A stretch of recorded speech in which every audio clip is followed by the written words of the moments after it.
Hello guys, আসসালামু আলাইকুম। Back to my channel Hasna blogs পক্ষ থেকে সবাইকে স্বাগতম। আশা করি আপনারা ভালো আছেন। আজকে আমি ব্রেড পিৎজা তৈরি করে দেখাবো। আর এই ব্রেড পিৎজাটা কিন্তু আপনি ওভেনে তৈরি করে নিতে পারেন খুব সহজে, তবে আপনি চাইলে চুলায়ও তৈরি করে নিতে পারেন। কেক যেভাবে তৈরি করে এভাবে করে 10 থেকে 20 মিনিট রেখে দিলেই পিৎজাটা সুন্দরভাবে হয়ে যায়।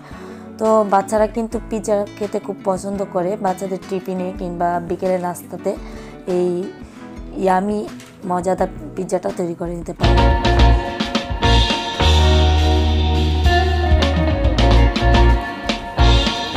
ব্রেড পিৎজা তৈরি করার জন্য প্রথমে আমি একটি ফ্রাই প্যানে 1 টেবিলের মতো তেল দিয়েছি। তেলটা কিছুটা গরম হয়ে আসলে এর মধ্যে আমি চিকেনগুলো দিয়ে নিচ্ছি। আমি যে এখানে চিকেন দিয়েছি, আপনি যে চিকেন দিতে হবে এমন কোনো কথা না, যে কোনো ভেজিটেবল বা যে কোনো কিছু দিয়ে এই ব্রেড পিৎজাটা তৈরি করে নিতে পারেন। তো চিকেনের সাথে আমি কিছু গাজর কুচি দিয়ে নিচ্ছি, যাতে ভালো করে ভাজা হয়ে যায়। আর ভাজার মধ্যেই কিন্তু গাজরটাও সিদ্ধ হয়ে যাবে।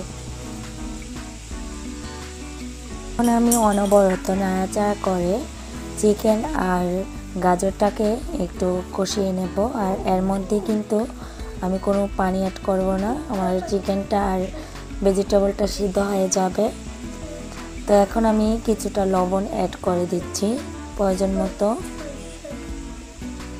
আর 1/2 চামচের মতো আমি গোলমরিচের গুঁড়া দিচ্ছি। 1/2 চামচ দিচ্ছি আমি সয়া সস দিয়ে আবার অনবরত নাড়াচাড়া করে আমি ভালো করে কষিয়ে চিকেন আর ভেজিটেবলটাকে রান্না করে নেব। রান্না করা হয়ে গেলে আমি সাইড করে একটু ঠান্ডা হওয়ার জন্য রেখে দেব। আর এদিকে আমি কিছু ব্রেড নিয়েছি যতটা আমার প্রয়োজন। তো ব্রেডগুলো নিয়ে আমি এর মধ্যে সবগুলো সবজি চিকেন বা যা যা দেওয়ার আমি তা দিয়ে সাজিয়ে নেব। তো দেখতে থাকুন আমি কিভাবে সাজাচ্ছি।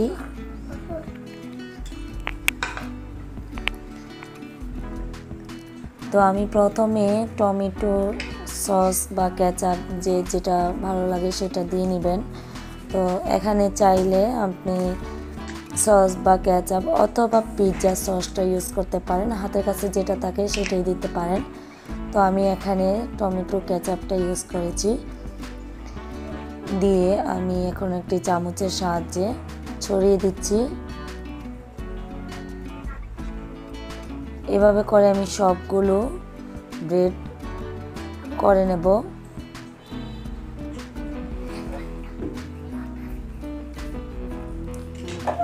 আমার সবগুলো সস লাগানো হয়ে গেছে। এখন আমি যে চিকেনটা রান্না করে নিয়েছিলাম সেই চিকেনটা দিয়ে নিচ্ছি।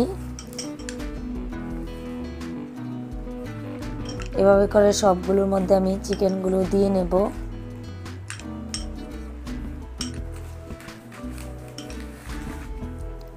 দেওয়া হয়ে গেছে। এখন আমি কিছুটা টমেটো স্লাইস করে কেটে নিয়েছিলাম সেটা দিয়ে নিয়েছি। আপনার পছন্দ মতো সেট করে নেবেন। টমেটো কুচি দিয়েছি, তারপর আমি এর মধ্যে কিছু পেঁয়াজ কুচি করে দিয়েছি। তো আমি সব দিতে দেবো না, যেহেতু আমার বাচ্চা বেশি একটা ভেজিটেবল পছন্দ করে না, তার জন্য সবগুলো অ্যাড করব না। আর উপর থেকে আমি যতটুকু জাল পছন্দ করি সে অনুযায়ী চিলি ফ্লেক্স ব্যবহার করছি। আপনি চাইলে কাঁচামরিচও ইউজ করতে পারেন। আর উপর থেকে আমি একটু বেশি করে চিজ দিয়ে দিচ্ছি। আর চিকেনের পিৎজার সবচেয়ে টেস্ট কিন্তু বাড়ায় এই বেশি পরিমাণে চিজ দিয়ে নিয়েছি সবগুলোতে। আর পিৎজার টেস্ট কিন্তু চিজের উপরেই নির্ধারিত হয়। তো এখন আমি একটা ওভেন প্লেটে আমি ব্রেডগুলো নিয়ে নিচ্ছি।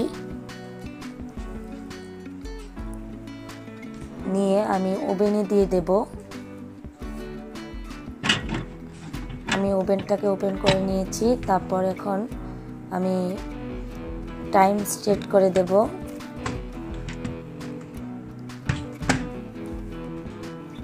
আপনাদের সুবিধার জন্য আমি পুরো ভিডিওটা দেখাচ্ছি কিভাবে আমি টাইমটা সেট করছি বা কত মিনিট লাগছে। তো আমি এখানে 4 মিনিটের মতো টাইম দিয়েছি, এর মধ্যে কিন্তু আমার পিৎজাটা তৈরি করা হয়ে যাবে। হয়ে গেছে আমার ব্রেড পিৎজাটা। তো আমি নামিয়ে পরিবেশন করে আপনাদেরকে দেখাচ্ছি। দেখতে পাচ্ছেন কতটা সুস্বাদু হবে এই পিৎজাটা। তো আমি একটা পিস কেটে আপনাদেরকে দেখাচ্ছি কতটা ইয়ামি হয়েছে আর চিজগুলো কতটা সুন্দর হয়েছে।